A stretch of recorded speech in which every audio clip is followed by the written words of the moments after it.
videoaula de hoje nós não iremos tratar exatamente sobre um capítulo da história, e sim sobre uma análise do livro Frankenstein. A gente vai fazer ao longo do vídeo algumas comparações com o filme. Nesse primeiro momento a gente vai entender como é a personalidade e como era a vida da autora do livro, Mary Shelley. A gente vai entender um pouco sobre o período em que ela vivia e também a situação social em que o século XIX, aquele período em que eles viviam, se caracterizava. Isso também vai transmitir muito dos porquês do livro. Depois disso, a gente entende como que o livro é organizado. Existe o que a gente chama dentro do romance, dentro da literatura, romance epistolar. Quem narra o livro é o Capitão Walton.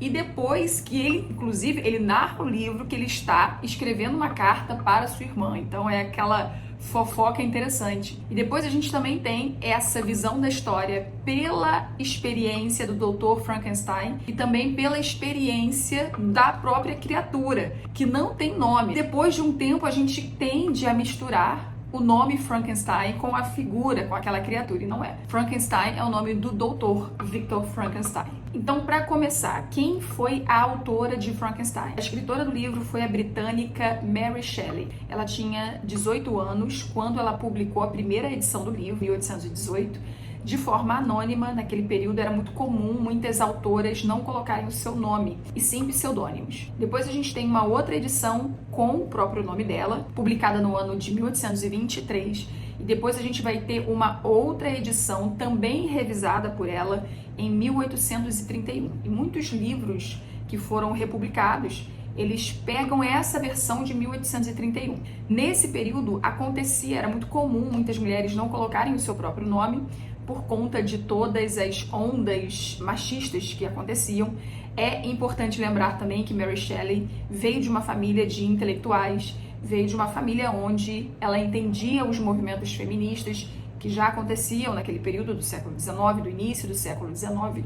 Então ela tinha uma maneira diferenciada de olhar o mundo, de olhar a sociedade, já que a família dela era tão inserida na intelectualidade. E algo interessante também aconteceu com Mary Shelley, assim como aconteceu com Emily Brontë, quando ela escreve O Morro dos Ventos Uivantes, em meados do século XIX, em 1847. Ambas, elas eram desmerecidas por terem criado histórias tão magníficas, tão problematizadoras, tão fantásticas. Muitas pessoas duvidavam da capacidade intelectual dessas duas escritoras. E voltando ao enredo da construção desse livro, o romance foi escrito um pouco antes, em 1816, e é muito importante a gente entender o que acontecia naquele período. Nesse mesmo ano, houve a erupção de um vulcão lá na Indonésia, o vulcão do Monte Tambora.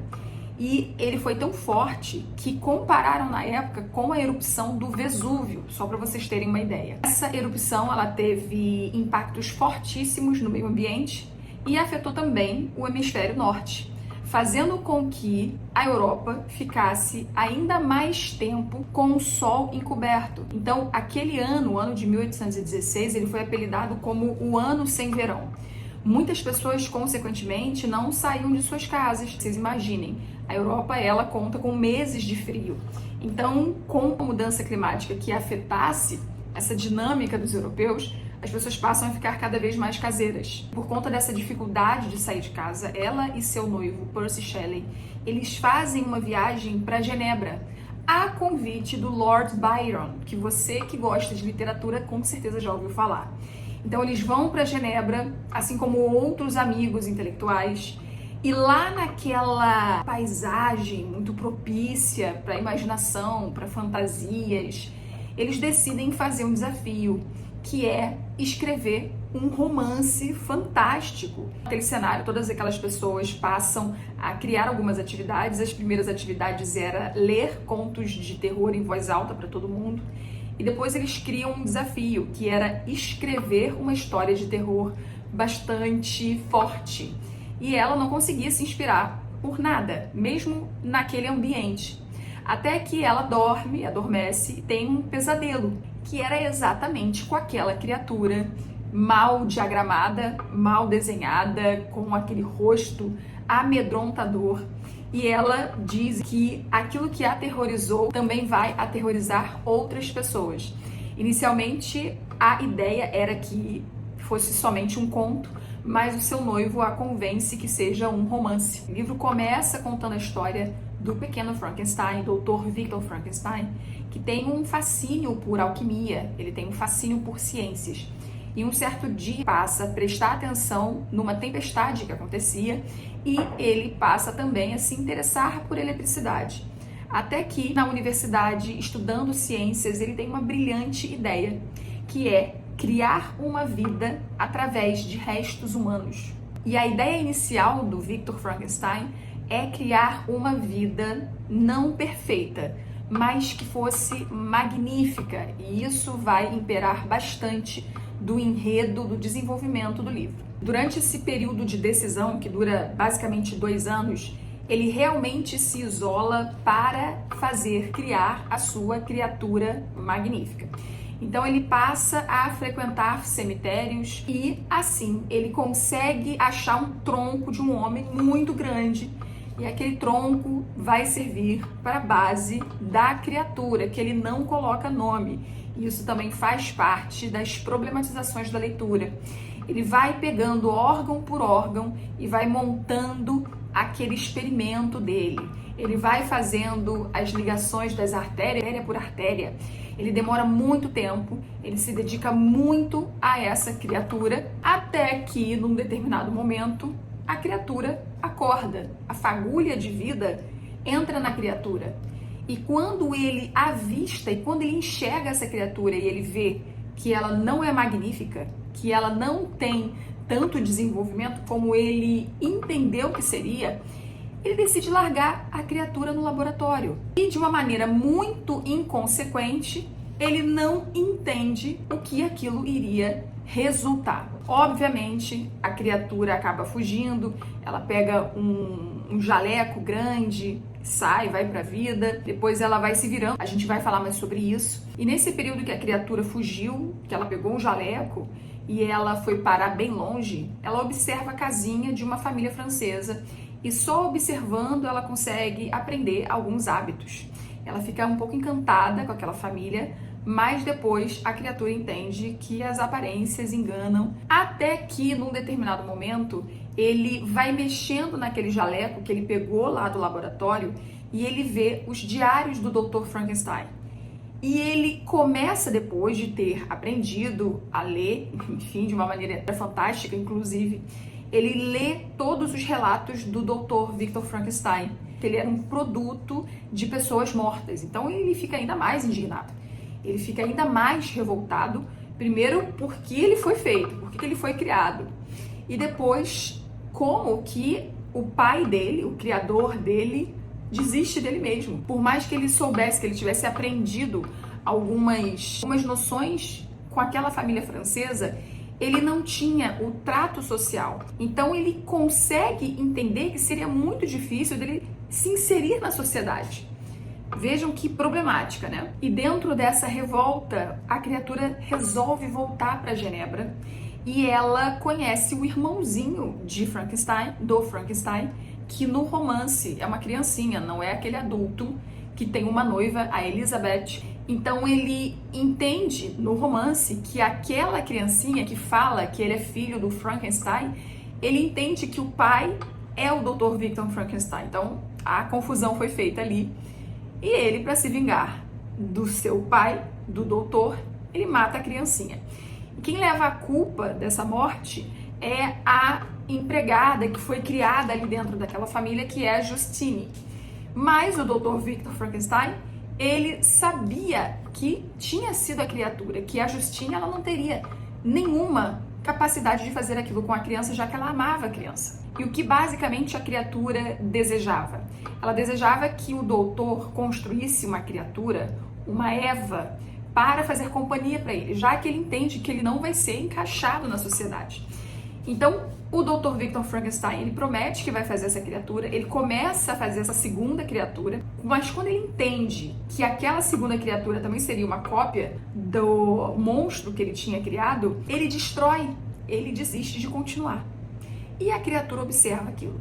Então ele vai matando as pessoas mais especiais e mais importantes para o doutor, que é o melhor amigo, é a Elizabeth. O pai do Victor Frankenstein morre de tristeza, então ele vai ficando basicamente enlouquecido com tudo isso. E é aí que o livro começa uma caçada e o doutor vai em direção ao Polo Norte em busca dessa criatura para tentar matar. É aí, dentro desse contexto, que ele encontra esse capitão, o Capitão Walton, que estava numa missão muito longa, muito dispendiosa, muito cansativa. É nesse contexto que o Robert Walton, ele aspirava por ter um amigo de alma, um amigo que ele conversasse bastante, diferente da tripulação do navio.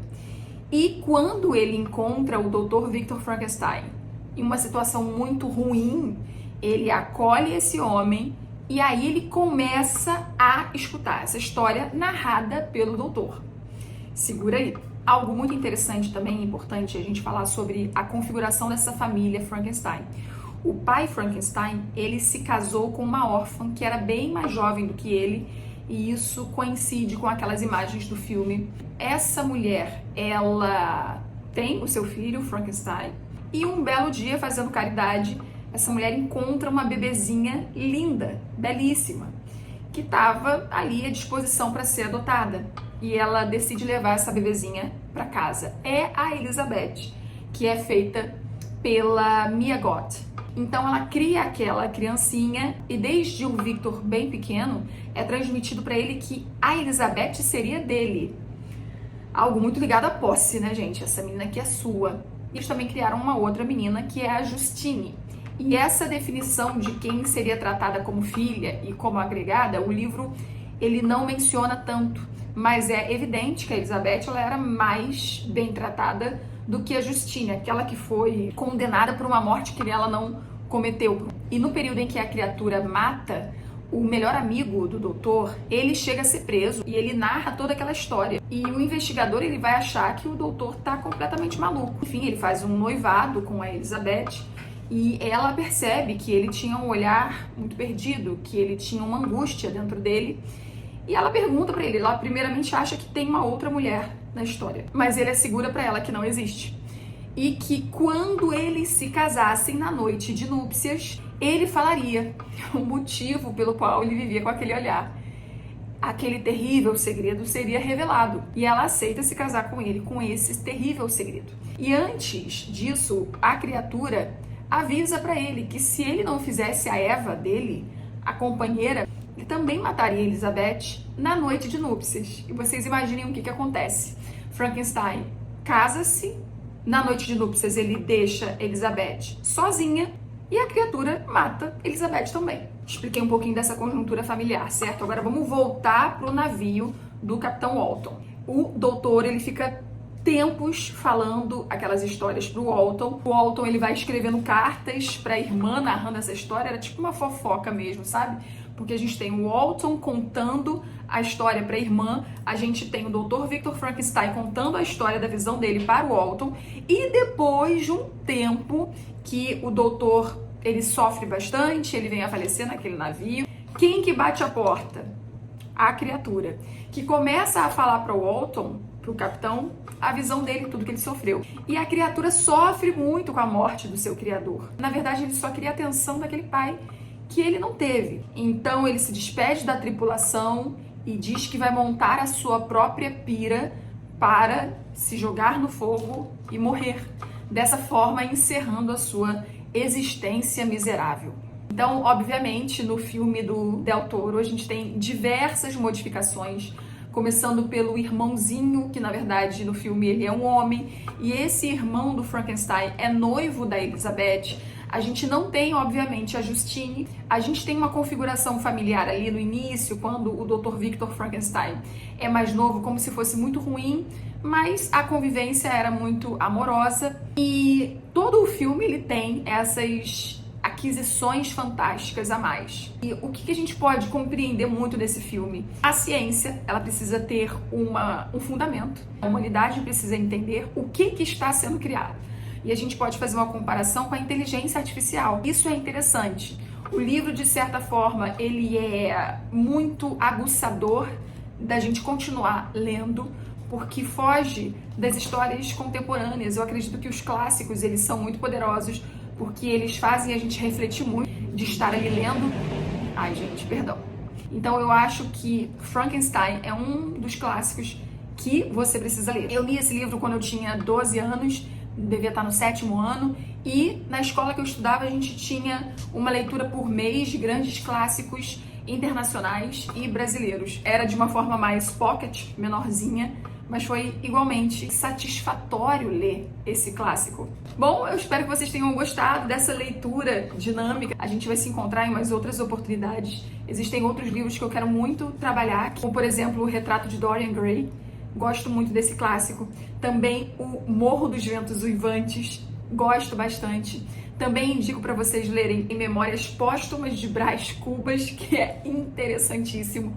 E tantos outros que eu vou tentar trazer para cá. É isso, espero que vocês tenham gostado. Um beijo. Me sigam aqui no canal, me sigam também nas outras redes sociais. A gente se vê por aí. Beijos!